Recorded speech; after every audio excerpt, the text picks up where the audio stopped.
Hello everybody and welcome back to Crypto Time. Now I have a couple things I want to talk about today. Mostly it's going to be my addiction to buying XRP and why I'm buying so much XRP. Also, if you're new to the channel, please make sure to subscribe. I am going to be uploading daily content as well as I hope to soon start daily live streams. I don't really have a time set out for that yet, but hopefully that starts soon. So make sure to subscribe to the channel to keep up to date with all of that. And today the market is actually looking like it's wanting to turn green. BTC is seeing a pretty big buy up right now, almost passing 91. We saw a bit of a flash crash, and that's something I want to talk to you guys about. Just in case maybe you're inexperienced in cryptocurrency or you're new to the cryptocurrency market or whatever. These flash crashes are actually pretty common when we see the market wanting to turn bullish, and a lot of the time you can make a really quick profit if you're smart about it. So when things like this happen, we see a flash crash and the market looks like it's wanting to turn bullish. Usually that's when you want to accumulate, and how you can usually tell that it's going to rebound is when it keeps hitting a certain price point and bouncing off. So I believe for BTC it was about 86 or 8700. It just wouldn't break 86, and you kept seeing it bounce off and keep testing and keep testing.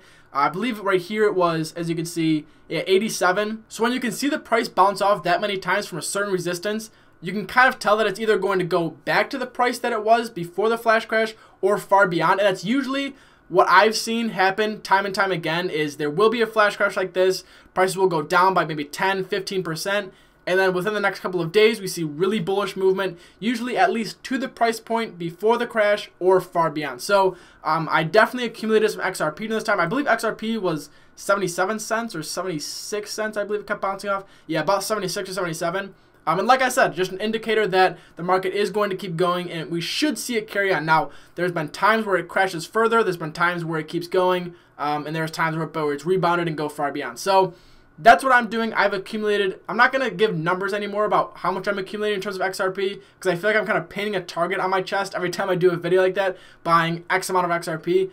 But I'm going to let you guys know I have been accumulating XRP.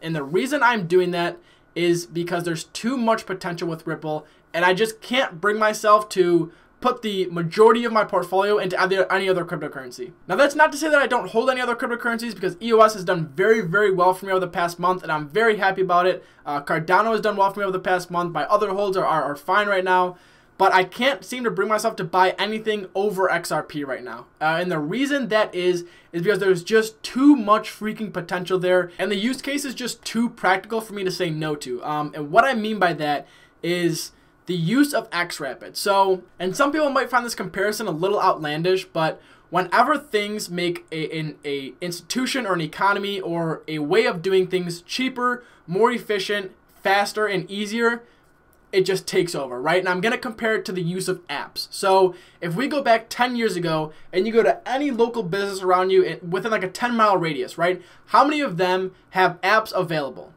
Maybe a handful. Maybe. This is 2008. Maybe a handful.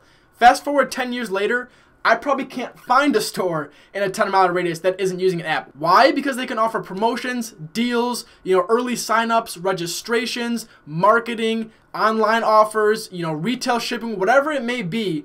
They can offer it through this app because it makes it faster, cheaper, more efficient, and everything for them to work, and for people just to go on their phone, download this app, and everything. Now, why did it happen so fast? Google, Amazon, Walmart, fast food chains, big food chains, like the ability to place an online order and then go and pick it up. And when people see these things happening, and mom and pop say, hey, you see what they're doing?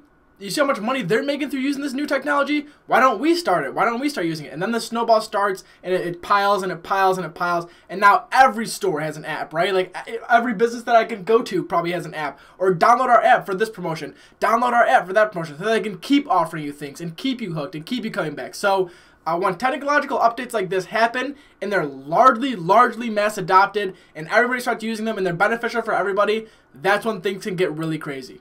And I think that's what XRapid has the potential to do in the financial market. These financial institutions making things faster, cheaper, more efficient, and easier for them to send these cross-border payments and to use Ripple to liquidate. Now, I know that I just watched a video by Jungle Inc. that said there might be a few problems, especially if it starts now with XRapid being used and XRP being liquidated by these financial institutions, especially if volume shot up the way it would. And I understand that, but I really believe that I'm sure Ripple is thinking of, or at least already has something in mind to solve that liquidating issue.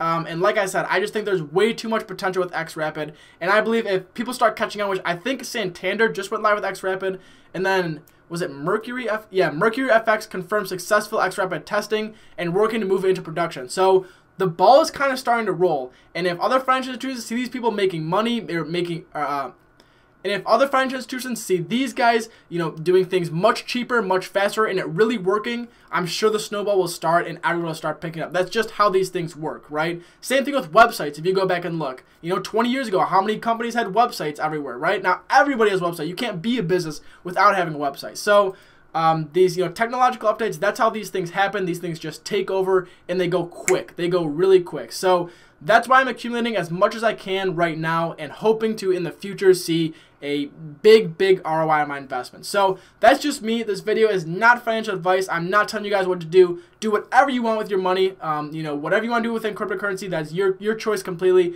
This is simply what I'm doing, and I'm trying to explain why I'm doing it. So I'm very excited for the market going into this weekend. BTC looks like it's coming back over 91 right now, or at least working to get back over 91. So I'm very hopeful for the weekend. Hope you guys enjoyed this video, and I'll see you in the next one. Till then, everybody, see you.